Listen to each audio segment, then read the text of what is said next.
For the most part, DC Comics had already spilled the beans with a lot of the new stuff that was going to be coming out with DC All In, the new titles, creators on that, the Absolute Universe, who was going to be spearheading that. Lots of rumors about all those creators and stuff, but they did have a few notable announcements at San Diego Comic-Con that were new that I wanted to cover here. Some very interesting stuff. One project that I would never, ever even consider supporting. We'll get to that one at the end. Let's start with kind of the good stuff first and work our way towards the trash here at the end. Starting out, Jeff Lemire will be writing 2 new books for DC in the coming months. Following the announcement at San Diego Comic-Con on Friday that the writer will be penning Absolute Flash with art from Nice House on the Lake's Nick Robles, comes news that Lemire will also be writing on an all-new Justice Society of America series with art by Jay Garrick, the Flash artist Diego Orlatugi. This is good news. Certainly we had heard, and I'd already reported on Jeff Lemire working on the Absolute Flash book. Wasn't really sure who was going to be penning that one. I kind of maybe speculated it could be Rafa Sandoval. Obviously, we know Rafa Sandoval is going to be doing the Absolute Superman book.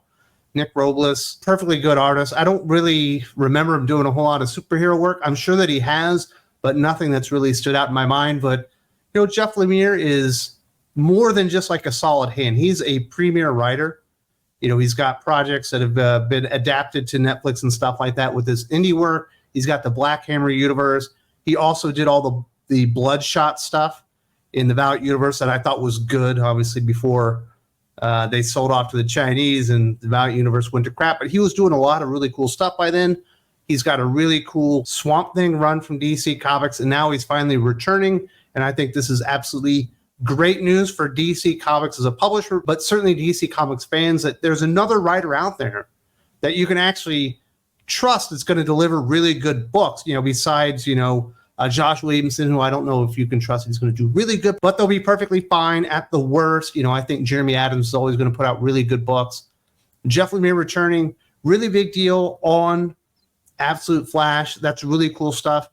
Me personally, I found the Justice Society of America stuff from Jeff Johns that he recently did to be not what I was looking for in Justice Society of America. I didn't want more sidekicks that never existed that we willed into existence.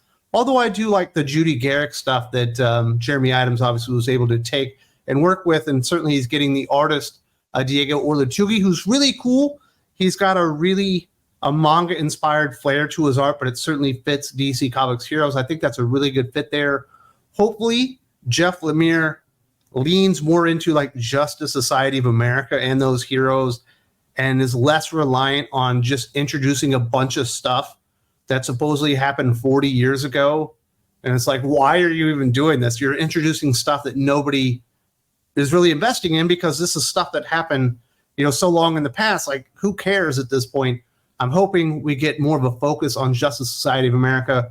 You know, the 2 writers that were certainly at the top of my head when they said there was going to be a new writer on the book were Robert Venditti, who I think would have done the best job, Jeremy Adams, who I think would have also done a good job. Jeff Lemire's right up there with him, but I do think that Venditti and Jeremy Adams would have done a better job kind of writing some retro stories with JSA that really honored the spirit of what the JSA are. But I think Jeff Lemire will do a very good job. It'll look really cool from Diego Orlatugi, and hopefully we won't get all these delays. I mean, I haven't been reading JSA, but if I was a JSA fan and every time I thought I was getting a new book, it got delayed another 2 months, it would get infuriating. Like it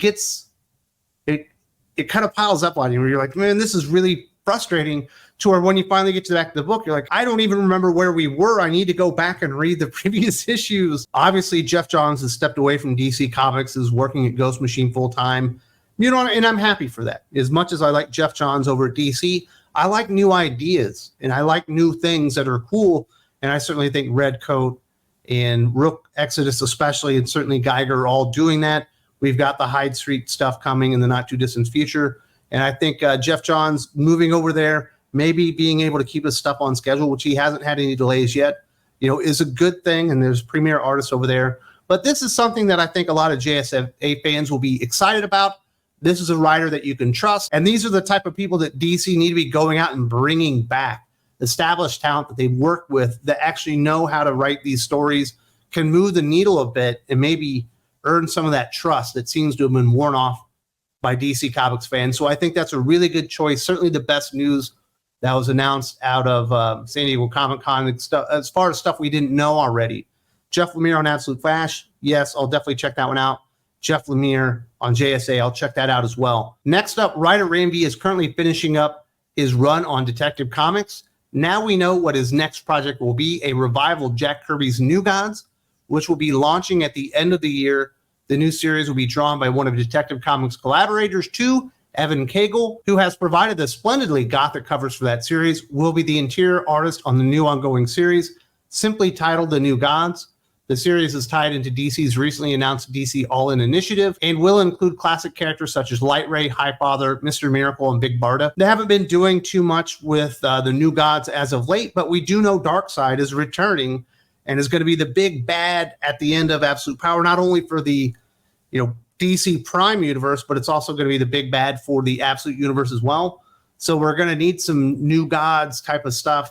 The last thing I can really remember of note that they did with New Gods, I guess, was that Cecil Castellucci, like, weird feminist take on New Gods, which is really, really strange, and I think turned a lot of people off and almost made the characters in that universe almost untouchable there for a minute. It was like toxic. You're like, yeah, I don't want to follow up what Cecil Castellucci did there, but I do think it's been enough time where you can come and kind of do something with this. I think Ram V's run on Detective Comics has been abhorrent, is probably the word I would use for it. There's been really good artists on it, and there's some concepts in there that I think could have worked, but it's the worst paced comic book at Marvel or DC in recent memory. It's even paced worse than Nightwing. Nightwing I find infuriating, and I think the pacing on Detective Comics is so much worse. He's been telling essentially the same story for like 3 years now. And I don't think the juice is worth the squeeze. I don't care about the Orgum family at this point. I don't remember any of their names. I don't even know what their motivations are at this point. I just know that they're there. And then you got the reality engines and all this stupid stuff, and people forgot about Batman for reasons. And I'm very happy that he's leaving that book. We'll see what Tom Taylor does. I don't know that it'll be better, but maybe it'll be paced better. But maybe it won't because of what he did on Nightwing. Ram V should be a really good fit for New Gods. He's a creative guy. He likes to take chances. And New Gods is a very, very, very dark corner of any shared comic universe. It's almost like, hell in space or whatever, where you have these weird, cultures on New Apocalypse and all that kind of stuff. So I think it's a good fit for Ram V. Plus, it's New Gods. There are certainly lots of fans of that, but it's not going to be nearly as popular or important to DC Comics as Detective Comics is, just as in like mainstream interest. It might be more important because of all the stuff going on with Darkseid, but he probably will have a little bit more carte blanche to do that, and maybe people will be more receptive to his very, very, very slow pacing when it comes to superhero comic books. The big drawback for me on this one is that currently Ram V and Evan Cagle are doing a series called Dawn Runner. I believe it's a Dark Horse. I might be wrong on that one, but I think it's Dark Horse. And it's absolutely fabulous. I can tell you right now, we're halfway through the year. It's in the top 10 best comic books of 2024. It's freaking awesome. It's not the most original concept in the world. It's kind of taking the Pacific Rim, mech fighters versus kaiju concept, which wasn't original to begin with, and kind of putting the pieces back together and doing something new with it. So there is original ideas in there, but the base concepts are kind of things that you understand. But Dawn Runner is freaking fabulous. It's the best thing Ram V has done since probably the many deaths of Layla Starr. Although I didn't love that book as much as other people, I could see why it was really well constructed. It just probably wasn't my story, but it's the thing I've enjoyed the most maybe since These Savage Shores, which I think is a brilliant comic book by Ram V. And so to see Evan Cagle and Ram V on this book, New Gods, means that either Dawn Runner is a limited series and was already supposed to end, or maybe they're going to pause it, or it's going to come out slower or something.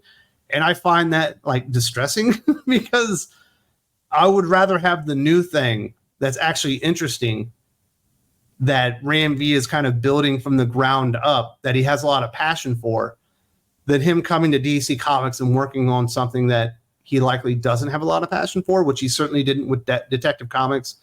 And I would say that he didn't for Swamp Thing after, I don't know, 6 months or something like that. Because I don't think that run went well either, because he basically just stayed in place.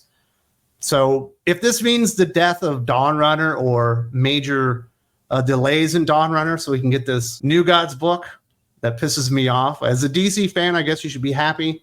But if you're just a comic book fan and you're looking for something cool, go read Dawn Runner from these two, because it's absolutely badass. So if it doesn't affect that, I'm definitely much more happy with this. But if it's going to interrupt something that I think has been great, then I don't think it's really worth it.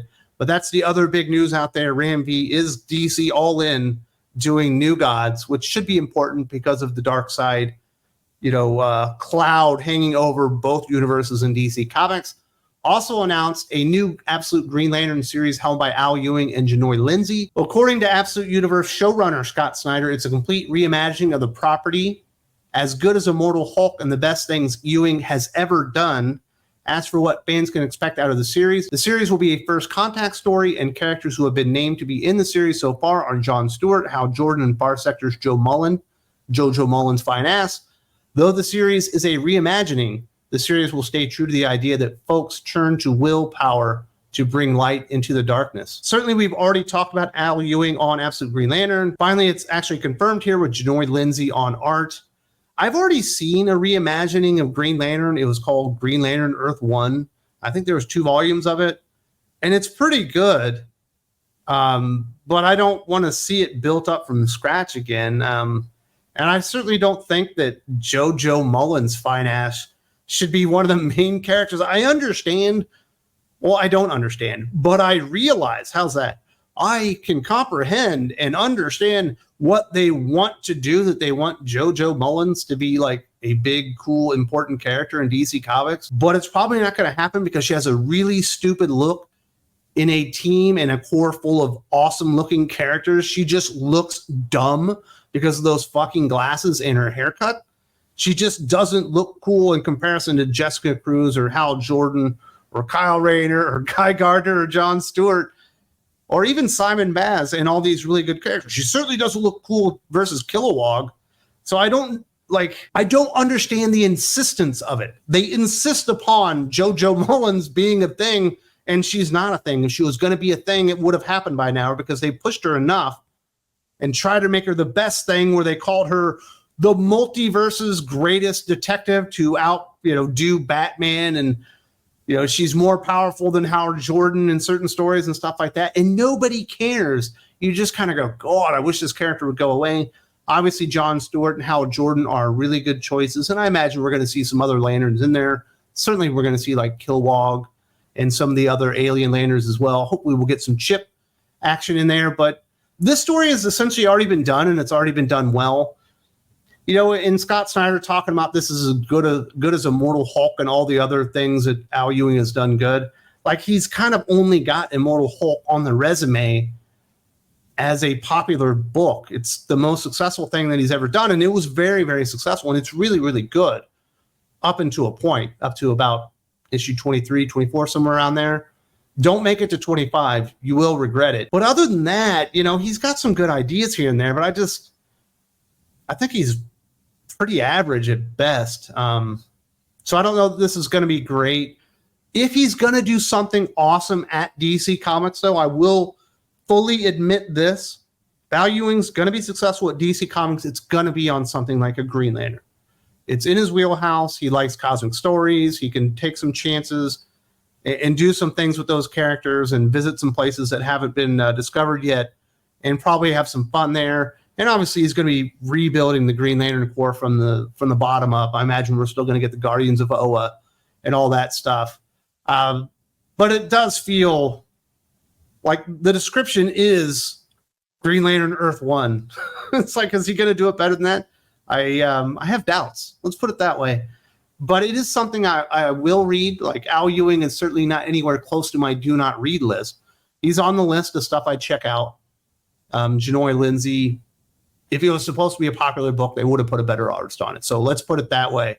I would say that almost out the gate lets you know it's not supposed to be popular, but they also threw Jojo Mullen's fine ass on there. and are making her a key character. Another sign that they don't expect to be popular. Final bit of news, Justice League Unlimited is returning from writer Mark Waid and artist Dan Mora. Images of the Absolute Power panel, which included the new title, show the new Justice League team in action.